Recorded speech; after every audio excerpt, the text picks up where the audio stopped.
పూర్తి వివరాలు చూసే ముందు మా ఛానల్ ని సబ్స్క్రైబ్ చేయడం మర్చిపోకండి. శ్రీ గురుభ్యో నమః. శ్రీ మహాసరస్వత్యై నమః. ఓం నమః శివాయ. నారాయణ శాస్త్రి ఆస్ట్రాలజీ ఛానల్ వీక్షిస్తున్నటువంటి ప్రేక్షక మహాశీలకు స్వాగతం, సుస్వాగతం. ప్రేక్షక మహాశీలందరికీ కూడా 2026 సంవత్సరం నూతన ఆంగ్ల సంవత్సర శుభాకాంక్షలు తెలియజేసుకుంటూ, మీనరాశిలో జన్మించినటువంటి వారికి జనవరి 1వ తేదీ నుంచి 10వ తేదీ వరకు గ్రహస్థితులు ఎలా ఉన్నాయి, దాని ఫలితాలు ఎలా ఉండబోతున్నాయి, ఒకవేళ ప్రతికూలతలు కనుక ఉంటే ఎటువంటి పరిహారాలు పాటించాలి మొదలైనటువంటి అన్ని విషయాలు కూడా చాలా వివరంగా తెలియజేస్తాను. వీడియో మొత్తం కూడా చూడండి. ఇక్కడ మీనరాశి వారికి ప్రధానంగా మీ రాశ్యాధిపతి గురుడు రాశికి 4వ స్థానంలో సంచరిస్తున్నాడు. కానీ ఈ 10 రోజుల కాలం ఏ విధంగా ఉంటుందంటే కర్మఫలాల సిద్ధాంతం అంతా కూడా ప్రత్యక్షంగా పనిచేసేటటువంటి కాలంగా ఉంటుంది.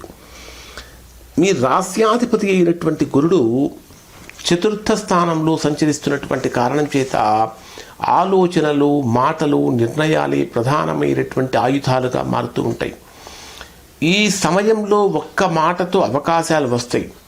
అదే ఒక్క మాటతో దగ్గర దాకా వచ్చినటువంటి అవకాశాలు కూడా దూరం అయిపోయే అవకాశం ఉంటుంది. ఎడ్యుకేషన్ కానీ, కమ్యూనికేషన్ కానీ, తర్వాత మీడియా రంగాల్లో కానీ, సాఫ్ట్వేర్ రంగంలో ఉన్నటువంటి వారికి, గవర్నమెంట్ జాబ్స్ చేసేటటువంటి వారికి, టీచింగ్ ప్రొఫెషన్లో ఉన్నటువంటి వారికి, అడ్వకేట్స్కి మొదలైనటువంటి వారందరికీ కూడా ఊహించనటువంటి చర్చలకు అవసరమయ్యేటటువంటి కీలకమైన దశగా ఇది మారబోతుంది అని చెప్పాలి. ఇక మీ జన్మరాశికి 6వ స్థానంలో కేతువు యొక్క సంచారం జరుగుతున్నది.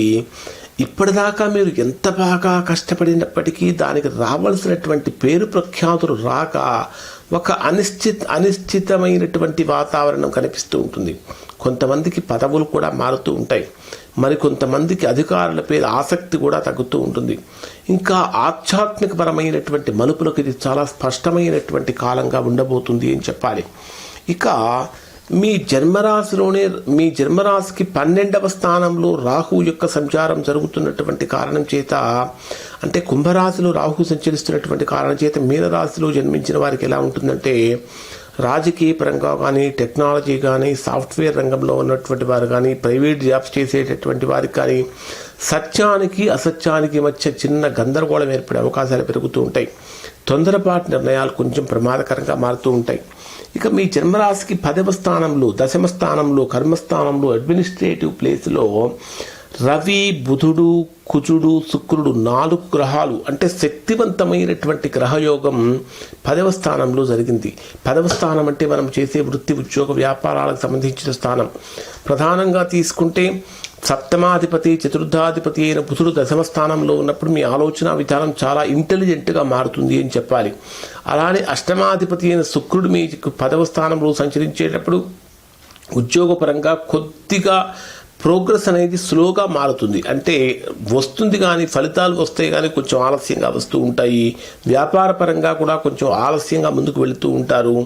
అలానే కుజుడు కూడా 10వ స్థానంలోనే సంచరిస్తూ మీ జన్మరాశిలో సంచరించేటటువంటి శని మీద కుజ వీక్షణం ఉండటము, శని వీక్షణం ఈ 4 గ్రహాల మీద ఉన్నటువంటి కారణం చేత మీకు ఆవేశపూరితమైనటువంటి నిర్ణయాలు కొంచెం ఇబ్బంది కలిగించే అవకాశాలు ఉంటాయి.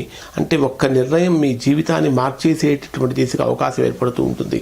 ప్రధానంగా మీ జన్మరాశిలోనే శని యొక్క సంచారం కారణం చేత గతంలో చేసినటువంటి పనులకు సంబంధించిన ఫలితాలు మొత్తం కూడా అనుభవంలోకి వస్తూ ఉంటాయి. ఆలస్యమైన అసలే న్యాయం జరుగుతూ ఉంటుంది. అంటే నిజం నిలబడి నటన కూలిపోయేటటువంటి కాలంగా ఈ 10 రోజులు ఉండబోతున్నాయి. ఇక్కడ చంద్రగోచారాన్ని కనుక మనం పరిశీలించినట్లయితే 1వ తేదీ ఉదయం నుంచి 2వ తేదీ ఉదయం 9:28 వరకు ఉండేటటువంటి ఈ సమయంలో ఇక్కడ మీకు ఏ విధంగా ఉండబోతుందంటే తృతీయ స్థానంలో సంచరించేటటువంటి చంద్రుడి యొక్క ప్రభావం కారణం చేత బ్రహ్మాండమైనటువంటి కమ్యూనికేషన్ పెరుగుతుంది. అందరితో కూడా మంచి రిలేషన్స్ పెంచుకుంటూ ఉంటారు. ఇంకా చెప్పాలంటే కొత్త పనులు చేయడానికి, ప్రారంభం చేయడానికి చాలా మంచి సమయం అని చెప్పాలి. సోదర సంబంధాలు కూడా చాలా బాగా మెరుగుపడుతూ ఉంటాయి. ఇక్కడ మీరు ఆకుకూరలు కనుక దానంగా ఇచ్చినట్లయితే 1వ తారీఖున చాలా గొప్ప ఫలితాలు పొందుతారు.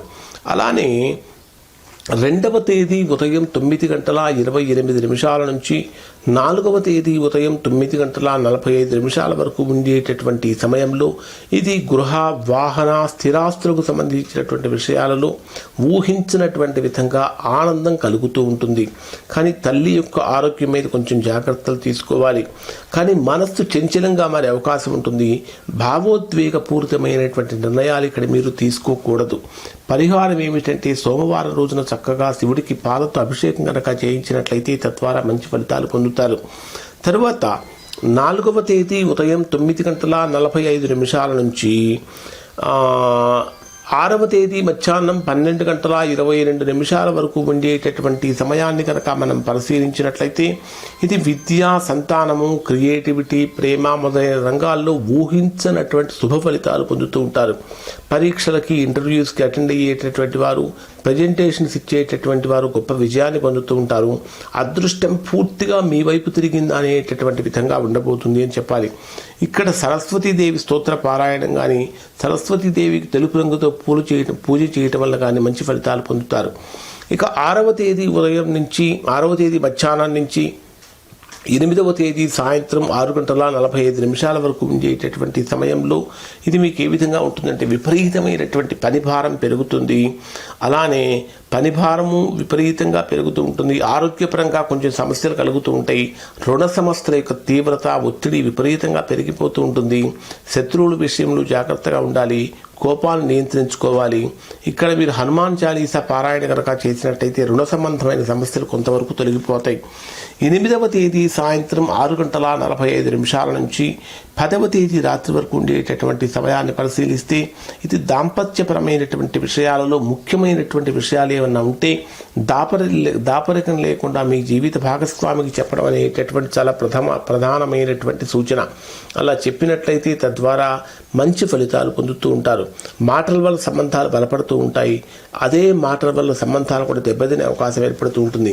ఇక్కడ ఓర్పు అనేటటువంటిది మీకు చాలా ముఖ్యం. ఇక్కడ మీరు చక్కగా శివుడికి దానిమ్మ గింజల రసంతో కనుక అభిషేకం చేసినట్టయితే తద్వారా మంచి ఫలితాన్ని పొందుతారు. ఈ 10 రోజులు కనుక తీసుకుంటే కొద్దిగా భావోద్వేగాన్ని కనుక నియంత్రించుకుంటే మీనరాశి వారికి వరంగా మారబోతున్నాయి అని చెప్పాలి. మీనరాశి వారికి ఒక అద్భుతమైన వరం ఇది. ఇక ఇప్పుడు చెప్పినటువంటి ఫలితాలు దాదాపుగా 90% మందికి 90% ఫలితాలు వర్తిస్తాయి.